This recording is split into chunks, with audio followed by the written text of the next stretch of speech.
Holy Spirit, bless these unworthy priests that I may share with humility and with the heart, and that people listen with the Holy Spirit in their hearts. Come, Holy Spirit, come. Sisters, brothers, thank you, all of you who come here. Thank you for the love in your hearts. Thank you for the sacrifice. Coming early, lining up, napakahirap. But it's all because of love. Salamat po. And I'm coming here today, coming from Tacloban, 7 o'clock flight. We had love, yes. But more than that, also, reparation for sins. My sins. The sins of people in our country. So lahat po tayo may pwedeng ialay kay Lord. Your sickness is a beautiful offering. Pasensya na po kayo, medyo last week I lost my voice. It's coming back. Ang hirap pala walang boses. Hindi mo ma-express, hindi ka nadidinig. Pero alam niyo, sa tulong ng Espiritu Santo, kahit anong paghihirap mo, if you listen to the Lord, something beautiful comes in. Oo nga, sabi ko, hindi bali Lord, temporary lang ito. May mga iba dyan, permanente, walang boses. Mga husband sa bahay, walang boses na yan pala. Ganon. So you see, there's always that joy. So please don't focus on your pain, your sufferings. Oh, one beautiful thing. The Filipino people are finding their voice na masabi nila ngayon ang kanilang mga hinanakit. So, something beautiful. Anyway, mga kapatid, today, let's experience once again the love of God. Balita ko, marami dito member ng SWU. Samahan ng mga walang umaakap. Maraming member dito. My dear brothers and sisters, I invite you now, put your right hand over your left shoulder, your left hand over your right shoulder. Senior citizens, are you following my instructions? Bow your head, close your eyes, smile. Ayan, akap-akap ka na ni Lord. Akap-akap ka na ni Mama Mary. Akap-akap ka na ni Padre Pio. That's all. Stay in this embrace. No words. Just feel the love of God. Di tayo karapat-dapat. Marami sa atin, lahat tayo. Madumi, mabaho, but God embraces us. Marami sa atin, hindi maakap ni Lord kasi ang galaw-galaw mo palagi. You're so restless. Now, just let God embrace you. What a beautiful moment. Now you understand what Padre Pio is telling us. Pray, hope, don't worry. I'm embracing you. Believe, trust, surrender.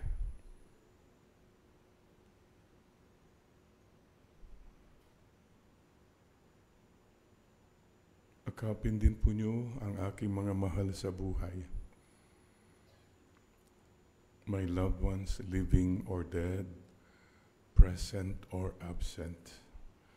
Lalong-lalo na po, mga mahal ko sa buhay, na may karamdaman. Those who are sick. Mga mahal ko sa buhay na may mga emotional problems, may mga pinagdadaanan. Mga mahal ko sa buhay that need conversion. Sama na rin natin ang ating mga officials sa ating bayan na nangangailangan ng conversion. Ang daming naghihirap dahil sa kokonting taong nagpapahirap sa kanila. Heal our land, O Lord. Heal our world. We all need healing.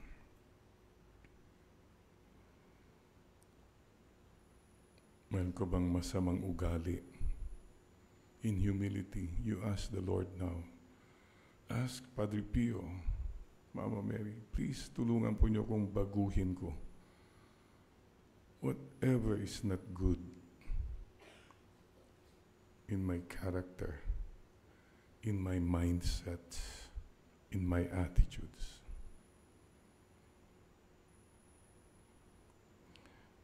And in this moment of quiet, whisper, ibulong mo na kay Lord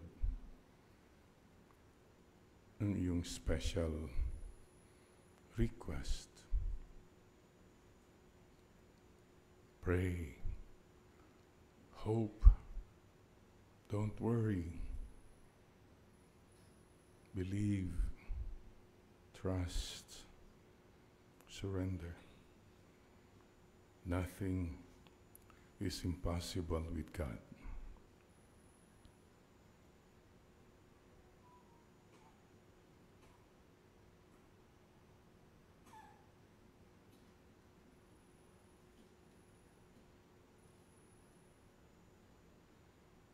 Be still and know that I am God.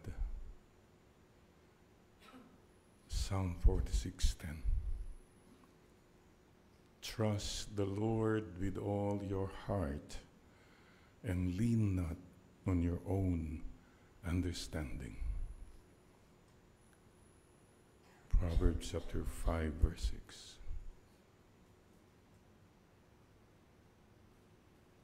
Thank you, Father.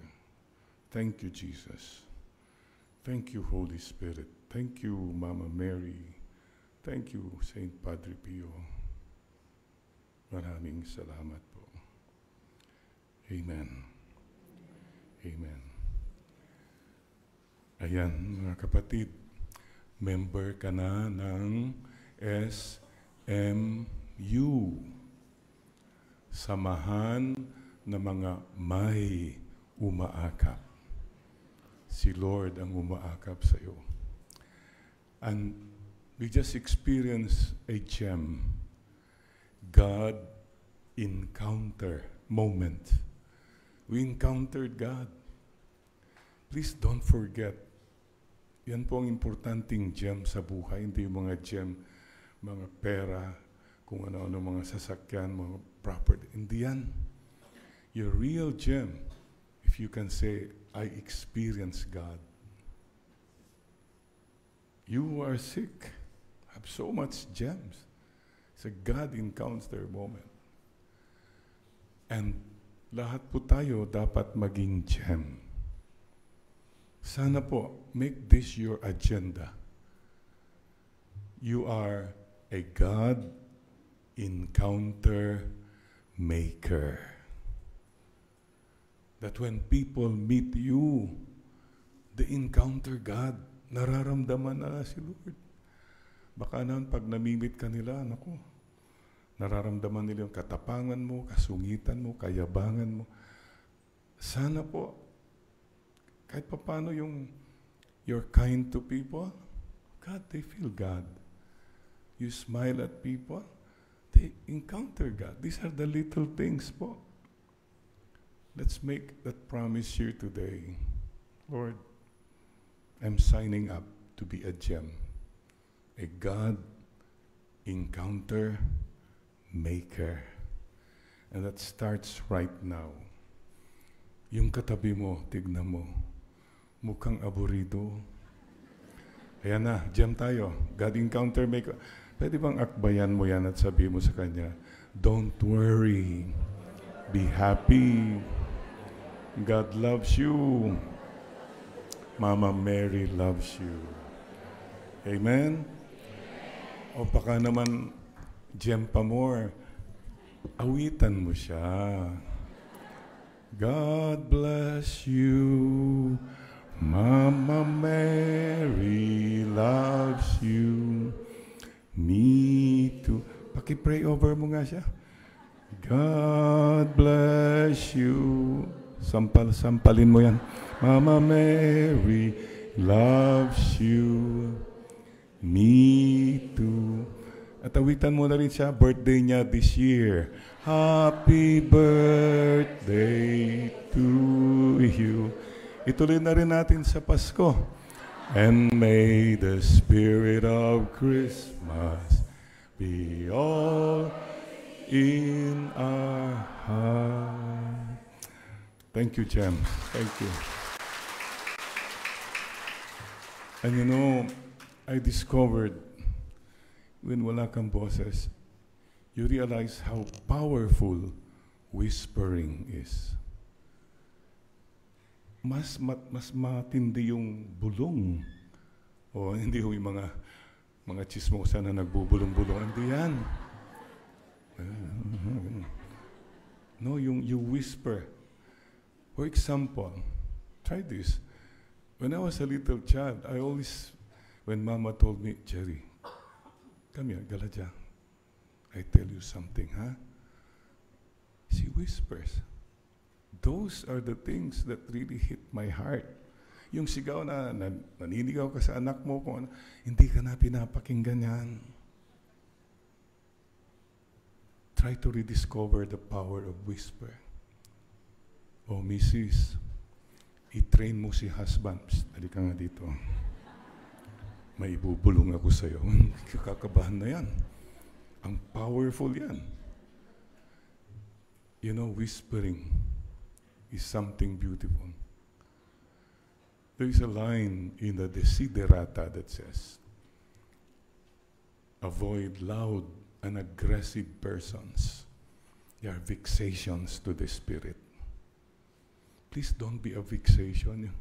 Nakakakuwang ka kasi every time you talk, malakas, maingay, mayabang ka, o panay mga problema ang sinasabi mo lang. Why don't you, if you really love the Lord, if you know that all your sufferings have meaning, be a gem to other people. Kahit yun lang sigurong simulan natin. Sige nga, now na. Pwede ba whisper something sa katabi mo? Something beautiful. Sige, mayroon ka bang gustong, alam mo? Yan, sige nga. No?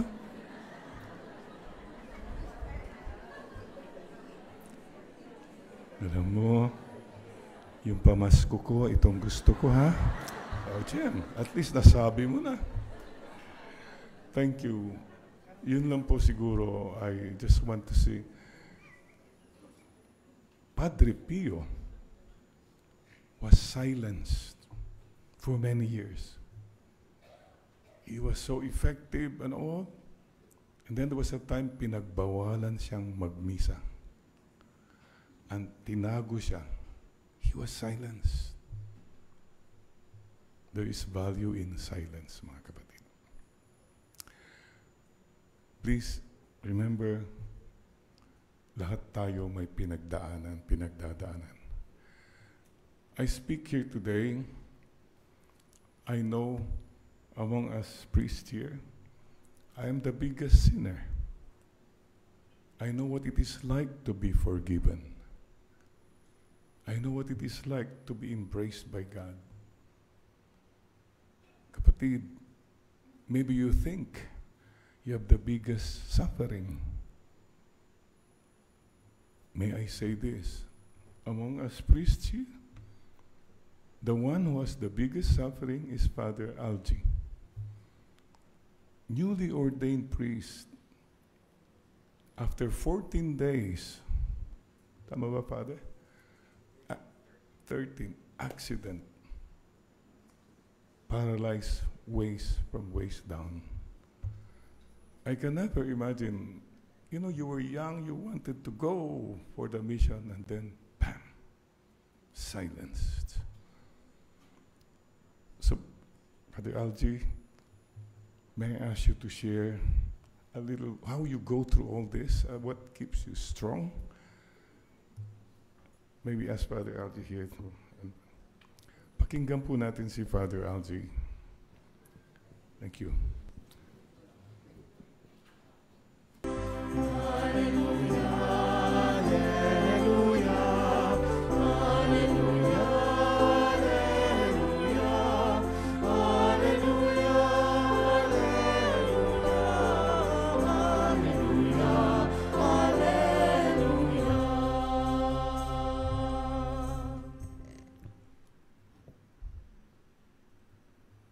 The Lord be with you. And with your spirit. A reading from the Holy Gospel according to St. John. Glory to you, O Lord.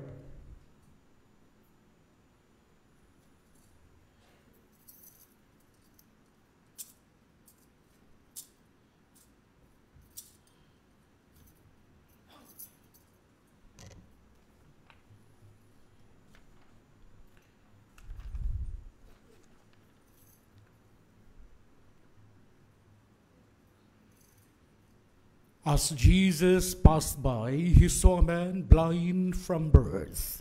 He spat on the ground and made clay with the saliva, and smeared the clay on his eyes, and said to him, "Go wash in the pool of Siloam," which means sent.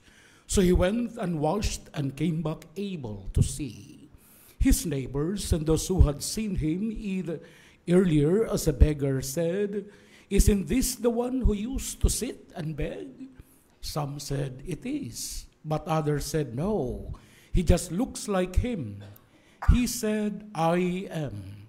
They brought the one who was once blind to the Pharisees. Now Jesus had made clay and opened his eyes on the Sabbath. So when the Pharisees also asked him how he was able to see, he said to them, "He put clay on my eyes, and I washed, and now I can see."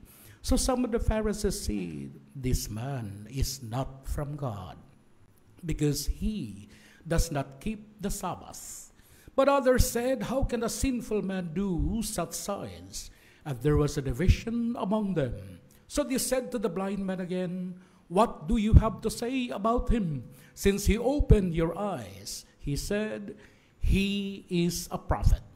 They answered and said to him, "You were born totally in sin, and are you trying to teach us?"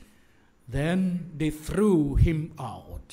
When Jesus heard that they had thrown him out, he found him and said, "Do you believe in the Son of Man?" He answered and said, "Who is he, sir, that I may believe in him?" Jesus said to him, "You have seen him, and the one speaking with you is he." He said, "I do believe, Lord," and he worshipped him. The Gospel of the Lord. Praise to you, Lord Jesus Christ.